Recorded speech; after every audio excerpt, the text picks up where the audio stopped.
Bismillahirrahmanirrahim. Assalamualaikum warahmatullahi wabarakatuh. Perkenalkan, nama saya Nurul Fauzia, NIM 1862041026. Saya akan memaparkan materi tentang alat-alat evaluasi.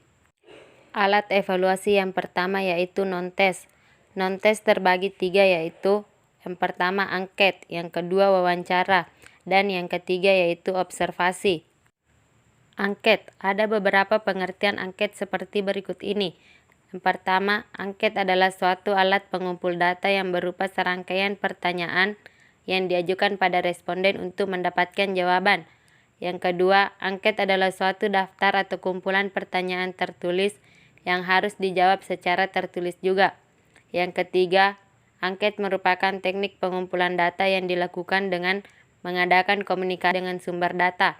Yang keempat, dari beberapa pengertian di atas dapat disimpulkan pengertian angket adalah suatu alat pengumpul data yang berupa serangkaian pertanyaan tertulis yang diajukan kepada subjek untuk mendapatkan jawaban secara tertulis juga. Yang kedua yaitu wawancara. Interview atau sering disebut juga wawancara mempunyai definisi atau proses komunikasi interaksional antara dua pihak. Cara pertukaran yang digunakan adalah cara verbal dan non-verbal dan mempunyai tujuan tertentu yang spesifik. Ada 2 macam tipe tujuan interview. Pada konseling untuk mengetahui lebih terkait pada adanya permasalahan dan mencari penyelesaiannya. Sedangkan pada kualitatif untuk memperoleh data penelitian. Tujuan atau kedudukan wawancara discovery yaitu untuk mendapat kesadaran baru tentang aspek kualitatif dari suatu masalah. Pengukuran psikologis data yang diperoleh dari wawancara akan diinterpretasikan dalam rangka mendapatkan pemahaman tentang subjek dalam rangka melakukan diagnosis permasalahan subjek dan usaha mengatasi masalah tersebut. Pengumpul data dan penelitian informasi dikumpulkan untuk mendapatkan penjelasan atau pemahaman mengenai suatu fenomena. Yang ketiga yaitu pengamatan atau observasi.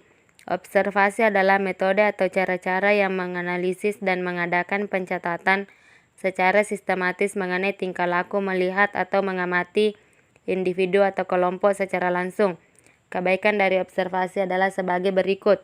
Yang pertama, data yang dikumpulkan melalui observasi cenderung mempunyai keadaan yang tinggi. Kadang observasi dilakukan untuk mengecek validitas dari data yang diperoleh sebelumnya dari individu-individu. Alat-alat evaluasi yang kedua yaitu tes. Tes terbagi 3, yang pertama tes tertulis, yang kedua tes lisan, dan yang ketiga tes perbuatan. Tes tertulis. Tes adalah suatu alat atau prosedur yang sistematis dan objektif untuk memperoleh data-data atau keterangan-keterangan yang diinginkan tentang seseorang dengan cara yang boleh dikatakan cepat dan tepat.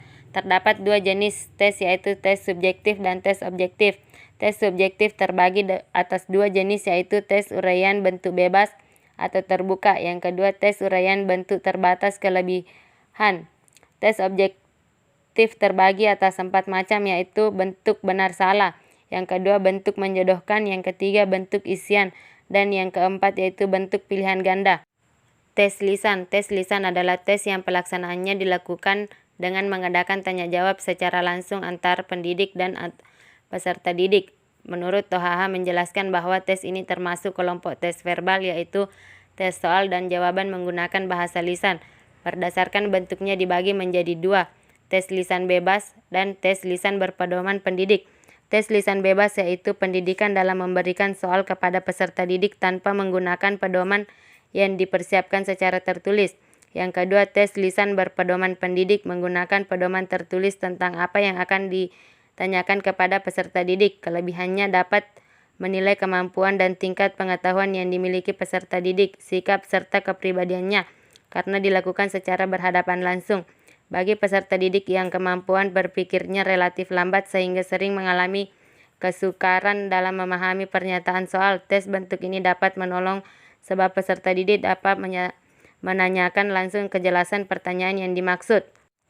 Tes perbuatan, yakni tes yang penugasannya disampaikan dalam bentuk lisan atau tertulis dan pelaksanaan tugasnya dinyatakan dengan perbuatan atau penampilan.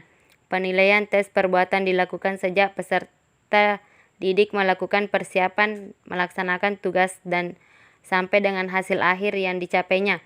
Untuk menilai tes perbuatan pada umumnya dilakukan sebuah format pengamatan yang bentuknya dibuat sedemikian rupa sehingga tutor dapat menuliskan angka-angka yang diperoleh pada tempat yang sudah disediakan. Bentuk formatnya dapat disesuaikan menurut keperluan. Untuk tes perbuatan yang sifatnya individual, sebaiknya menggunakan format pengamatan individual. Dalam pembelajaran matematika, tes perbuatan bisa berupa memperagakan apakah suatu bangun datar merupakan jaring-jaring kubus atau bukan, menggambarkan suatu bangun ruang dan menunjukkan semua bidang diagonal serta diagonal bidang, membuat lukisan dengan menggunakan jangka, mistar, dan busur, derajat, dan sebagainya. Itulah sedikit pemaparan materi dari saya. Wabillahi taufik wal hidayah. Wassalamualaikum warahmatullahi wabarakatuh. Terima kasih.